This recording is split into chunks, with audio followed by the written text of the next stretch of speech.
Ya, Saya, saya dan kamu. ini saya kalau sama pendengar kayak gitu Mi, kalau setiap hari wah udah ketemu dengar suaranya ini udah ini Mas Romat ya. Iya, iya.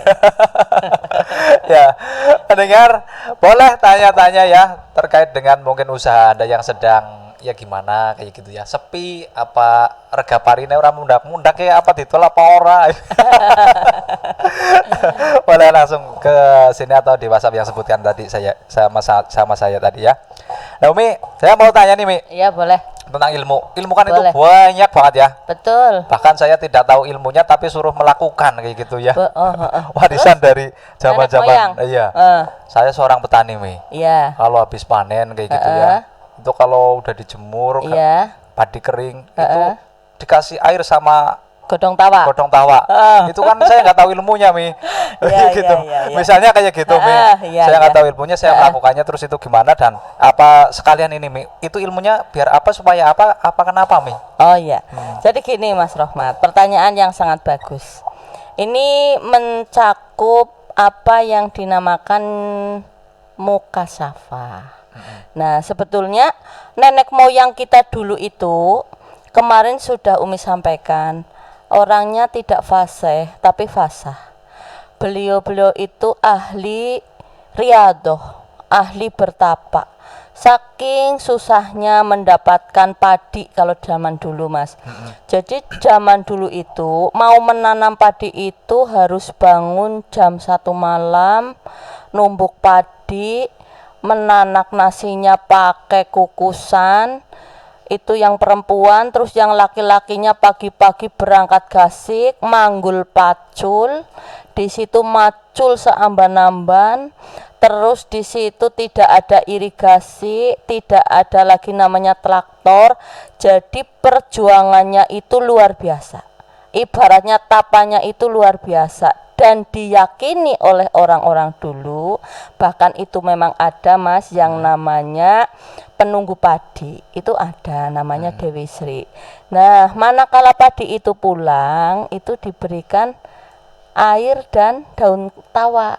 Godong tawa ya, Mi. Godong tawa. Bahasa Indonesianya godong apa ya? Godong tawa itu dadap serep kalau cara zaman dulu. Dadap itu serep. biar adem. Iya, itu juga bisa untuk obat sakit panas. Ada anak yang sakit panas tidak turun-turun, itu biasanya pakai daun seperti itu akan hilang. Karena panas di sini terkadang bukan demam biasa, itu seperti itu. Bisa juga ada yang dinamakan dengan dinglo bengle. Kalau orang dulu bilangnya itu sambetan. Di sini sebetulnya makhluk-makhluk gaib yang nakal, makhluk-makhluk yang jahat, makhluk-makhluk gaib yang itu yang suka menggoda anak-anak kecil itu takut dengan baunya dinglo bengle itu, Mas. Jadi orang dulu itu memang sudah menemukan ibaratnya makhluk ini takut dengan benda ini seperti itu. Itu sudah dengan riadohnya orang-orang dulu, bukan sembarangan. Cuma orang-orang dulu itu tidak pernah mau menceritakan ilmunya. Ora ilok kan seperti itu. Udah manut bae ajak akan takon. Ora ilok, sebetulnya semua itu ada ilmunya. Dan itu pun saya kira kalangan ulama pun tahu, karena itu namanya itu sudah kalau kiai-kiai yang kasyaf, kiai-kiai yang bisa istilahnya mencuri rahasianya Allah atau bisa melihat atau bisa mengetahui sesuatu yang belum diceritakan. Itu biasanya sudah memakai hal-hal yang semacam itu karena memang ghaib itu ada, Mas. Ghaib itu ada dan kita itu harus yakin dengan makhluk Allah yang tidak tampak oleh mata. Karena itu ciptaan Allah itu memang ada manusia, jin, malaikat, tumbuhan, alam semesta itu kan popok merenek loh, Mas. Ya, itu harus dipercayai. Kalau nyebut jin jangan melihat ke saya, Umi. Lirik dok sedikit. Jadi ini hasil kasaf dari ulama terdahulu ya, Umi ya. Betul. Ya, jadi kadang-kadang memang kayak gitu ada sambetan, Mi. Betul. Tinggal bleng. Nah, terus bagaimana menyikapi kita di zaman sekarang itu banyak sekali pengetahuan terus goncangan-goncangan ini syirik lah, jadi orang musyrik lah. Itu menyikapinya gimana, Umi, supaya kita tidak terjebak ke arah ke situ? Iya. Yang namanya musyrik itu, ini pertanyaan kamu kok berat-berat sih salah suwe. Ya, siap tak jawab Mas. Ini kita bicara musyrik. Musyrik itu menyembah selain Allah. Itu namanya musyrik. Sekarang Mas Rohmat, saya gantian tanya Mas. Misalkan jenengan jatuh dari pohon kelapa, jenengan kira-kira nek cara jenengan nek sakit percaya apa ora? Ya percaya Mi. Itu namanya iman kan? Iman. Percaya nek sakit. Tapi itu bukan menyembah Allah, bukan percaya adanya Allah, bukan, tapi itu hanya percaya nek gue lara. Gue kan iman, tapi udu bangsa penggawe. Udu sing iman kepada Allah yang untuk kita sembah itu bukan seperti itu. Tapi kan percaya. Nah, contoh lagi itu misalkan benda ada khodamnya. Karena jenengan orang bro kan orang percaya, tapi kalau yang tahu kan percaya itu ada khodamnya, terus dinamakan jimat atau di dalam keris atau apa, itu namanya kan pusaka, kan seperti itu. Kita punya pusaka bukan musyrik Mas, selama pusaka itu tidak kita sembah, ya men-men nawong pusaka itu khodam. Yang di dalamnya makhluk Allah yang hoib kan namanya khodam, makhluk Allah hoib itu ada di dalamnya, enggak kita sembah, kita biarkan, tapi percaya bahwa itu ada kekuatannya, percaya, cuma percaya tok, tapi tidak kita yakini dan tidak kita sembah. Kita hanya menyembah kepada Allah, tidak ada yang lain, dan minta pertolongan pun hanya kepada Allah. Kayak gitu ya Mi. Iya, itu kayak gitu. Menyikapinya seperti itu. Jadi jangan salah.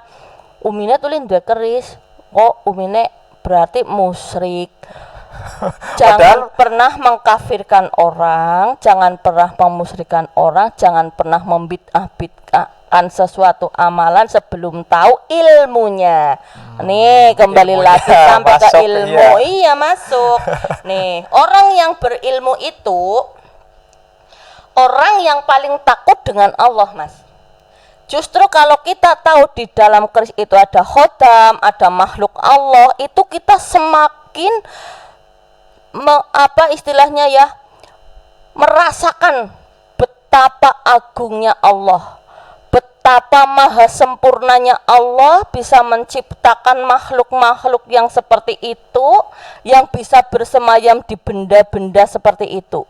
Itu bukan berarti kita menyembah benda itu, tapi kita di situ malah lebih ke Allah itu.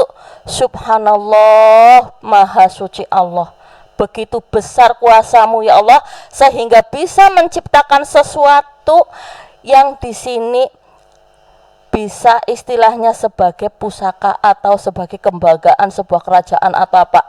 Dan di saat kerajaan Demak pertama, kerajaan Islam itu sudah menyembahnya ke Allah, bukan ke keris-keris itu, tapi itu adalah warisan nenek moyang, sejarah yang wajib kita lestarikan dan kita jaga. Seperti itu Mas. Oke, jadi sebatas sejarah untuk benda-benda keris. Betul. Cambuk. Tapi di situ memang ada kekuatannya. Yeah. Itu pun kekuatan itu Allah yang menciptakan itu. Jadi jangan kita sembah, jangan kita terus nek orang anak rizki ya, nah itu namanya musyrik. Iya, tetap Allah yang paling kita sembah, dan Allah lah yang menciptakan khodam-khodam itu. Itu ciptaannya Allah, itu bangsa jin ada, itu seperti itu. Itu masuk misal di batu, nanti dibikinkan cincin, masuk di keris, nanti jadi pusaka, itu tetap itu Allah yang menciptakan. Itu hanya sarana. Contoh, sekarang jenengan mengsawah, kan tadi jenengan jadi petani ya Mas, ya, ke sawah kan jenengan yakin di dalam diri jenengan ada tenaga. Tapi kira-kira jenengan macul gawane sendok ora pas, nggak mungkin kan? Pasti bawane pacul. Sama misalkan itu pacul buatan siapa? Buatan manusia kan. Tapi kenapa jenengan percaya nek aku kudu gawa pacul? Nah, itu kan ilmu. Nah, itu di situ kuasanya Allah menciptakan manusia dengan akal sempurnanya sehingga bisa menciptakan pacul. yang bermanfaat. Iya, yang bermanfaat. Itulah bukan kekuatan dari pacul ini, bukan, itu semua atas izin Allah. Menciptakan pacul, menciptakan traktor dan lain sebagainya itu atas izin Allah. Dengan ilmunya Allah akhirnya manusia cerdas dan lain sebagainya, itu atas izin Allah. Tanpa izin Allah kita tidak bisa melakukan apapun. Bahwa la haula wala quwata illa billah. Begitu Mas Rohmat. Iya, ini jadi ngeri Mi. Jadi ngeri. Ini belum seberapa Mas. Oh, pertanyaannya jenengan mendalam, ya saya jawab dengan dalam. Ilmu Mi, itu kan saya petani kayak gitu Mi. Iya. Nah kemudian itu juga termasuk adab juga toh ya Mi. Betul. Kita sudah bersusah payah, memang ada makhluk Dewi Sri itu ya Mi ya. Iya. Dan kalau ya istilahnya adab ya dikasih minum lah, itu istilahnya kasih minum ya Mi. Iya betul, kasih minum.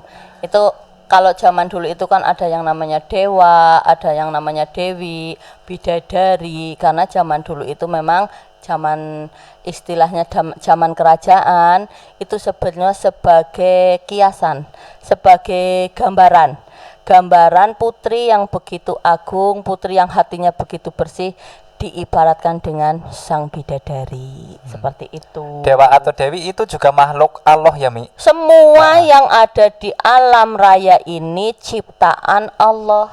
Tidak boleh disembah ya Mi. Tidak boleh disembah, tapi kita kan percaya itu ada. Karena kalau kita tidak percaya adanya makhluk-makhluk Allah yang tidak terlihat oleh mata, pada baik urung duwe iman. Kayak gitu ya Mi. Betul, imannya urung sempurna. Sempurnanya iman seseorang adalah manakala dia sudah meyakini semua ciptaan Allah dan alam semesta ini Allah yang menciptakan seisinya, itu baru namanya tauhidnya sudah tertanam. Oke, ini ke tauhid sebenarnya pengarahnya ke situ ya Mi. Iya, arahnya iman. Iman itu tauhid, keyakinan. Keyakinan. Memang kadang suka salah paham sih Mi. Apalagi kalau udah benda pusaka. Kalau Dewi Sri mungkin kayak gitu dikasih air minum. Kalau keris dikasih minyak wangi kayak gitu kan Mi. Nah, suatu saat nggak dikasih minyak wangi, timbul kepercayaan. Nah, ini bikin terpengaruh untuk ini kesehatan. Ilmu lagi Mas. Nah, ilmu lagi Mi. Kasih lagi Mi. Jangan-jangan saya punya keris nih Mi. Orang iklan bisnis ya. Lanjut Mi. Lanjut ya. Ya siap. Jadi gini, kalau ada seseorang mempunyai suatu pusaka, kok tidak dikasih ini terus jadi berakibat pada dirinya, berarti dia masih antara pencipta yang ada di dalam keris itu, istilahnya kepada Allah dengan kekeris itu masih besar kekeris itu. Tapi kalau sudah sangat yakin bahwa khodam yang ada di dalam keris itu kan hanya sebuah jin, itu Allah yang menciptakan, ya ora bakal ngapa-ngapa. Ngulet mandat iya lah, wong anu makhluk halus wong arep meng pasaran njot apa bebora keton. Itu seperti itu. Kalau masih mendewakan atau itu kan namanya mengkeramatkan, menuhankan itu memang musyrik. Tapi kalau kita mempunyai benda-benda itu kita bisa mengendalikan. Kita itu harus bisa mengendalikan. Nah, itu namanya kita itu sudah sangat yakin dengan si pencipta apa yang ada di dalam benda-benda tersebut. Semua itu Allah yang menciptakan dan Allah yang istilahnya apa ya, benda itu tanpa seizin Allah tidak bisa melakukan dan tidak bisa dijadikan alat untuk apapun. Jadi semua makhluk yang ada di benda-benda keramat itu Allah yang menciptakan. Jadi bersandarlah kepada Allah. Makanya kita itu punya amalan yang namanya zikir jama'i, itu selalu melafalkan hasbunallah wa ni'mal wakil. Tidak ada sesembahan, tidak ada tempat berlindung sebaik-baik berlindung kecuali Allah subhanahu wa ta'ala. Itu seperti itu Mas. Jadi kalau tadi yang Mas Rohmat bilang ora disogilo ngawangi terus ngamuk, berarti itu lebih percaya dengan yang ada di dalam keris itu daripada ke Allah. Kalau sudah percaya ke Allah, ya Allah, dengan makhlukmu yang tidak bisa terlihat oleh mata ini, karena sudah istilahnya ada di tempat ini, tolong ya Allah berilah kenyamanan, jangan mengganggu, jangan saling mau. Kalau memang ada kekuatan atau khodam di dalamnya, semua atas izinmu ya Allah, kan seperti itu. Jadi apapun yang kita lakukan itu, apapun yang kita punyai itu, semua atas izin Allah, dan itu kekuatan dari Allah. Itu loh Mas. Ini semakin menarik mendengar tentang keris. Jangan-jangan Anda yang di rumah yang mendengar Radio Kusuma punya keris juga ini ya. Ini hati-hati menyikapinya ya. Jangan sampai salah menyikapinya. Ya, ini sangat riskan sekali ya Mia. Betul. Apalagi betul. secara keilmuan ya, Iya. seperti yang kita bahas, ilmunya masih Iya. Kalau kira-kira Masih perlu, tidak bisa menguasai apa yang di dalam keris itu, khodam yang ada di dalam keris itu, mending jangan main-main lah. Mending jangan main-main dengan barang-barang yang seperti itu. Dah polos-polosan baik. cocok nih. Tapi pada dasarnya bisa ya Mi membantu kita, atau bahkan ya hajat-hajat kita bisa membantu kita untuk hal-hal yang kayak gitu Mi. Seperti ini Mas, kan tadi sudah saya katakan, jenengan petani. Petani itu kan yang jelas Butuh cangkul. seperti itu tok Mas. Saya memanfaatkan cangkul. Iya, Saya punya keris, saya gunakan keris. Iya, seperti itu. Jadi tetap Allah di sini. Allah yang memberikan kekuatan semuanya. Segalanya itu Allah yang menciptakan. Makanya gini, ini gunanya ilmu Mas. Jadi orang yang berilmu itu akan lebih takut dengan Allah. Itu orang yang berilmu itu akan lebih takut dengan Allah. Contoh, kalau orang tidak mempunyai ilmu tentang gaib, tentang keris, tentang khodam dan lain sebagainya, itu tidak punya ilmunya, ya kadang-kadang kita wah musyrik dolanan kayak gitu kan, seperti itu. Satu itu. Ya kemudian yang memang kayak gitu jadi lebih takut ke yang ada iya, di betul, yang ada di dalam keris dalam itu. keris, ya. Iya, Betul. itu namanya belum ada ilmunya. Tapi kalau sudah tahu ilmunya, itu hanya takut kepada Allah. Jadi orang yang berilmu itu hanya takut kepada Allah. Karena apa? Seseorang dengan ilmunya itu akan lebih memahami bagaimana kehidupan diciptakan. Nah, ini kalau sudah cerita kehidupan diciptakan, yang namanya kehidupan itu ada kehidupan yang bisa dilihat dan ada kehidupan yang tidak bisa dilihat, yaitu alam gaib. Kan di dalam dunia ada dua alam, alam nyata dan alam gaib. Nah, di sini tadi cerita ilmu akhirnya ke alam kayangan. Dewa Dewi. Iya, jadi kehidupan yang diciptakan itu akan diketahui oleh orang yang berilmu dan mendalami pengetahuan tentang kuasanya Allah. Jadi semua itu atas kuasa Allah sebagai Sang Maha Pencipta. Nah, orang berilmu itu akan takut melakukan hal-hal yang mengundang dosa karena ia memiliki pengetahuan atas kekuasaan dan juga kebesaran Allah Subhanahu wa Ta'ala. Contoh, kita mau memuja keris itu tidak mungkin karena kita tahu ilmunya bahwa Allah itu di atas segala-galanya. Allah itu punya kuasa atas segala-galanya. Itu seperti itu Mas. Itulah pentingnya ilmu. Betul-betul, saya harus cari ilmu dulu Mi ya. Iya, harus cari ilmu dulu, tapi jangan tinggalkan akhlak, jangan tinggalkan adab. Ini contoh.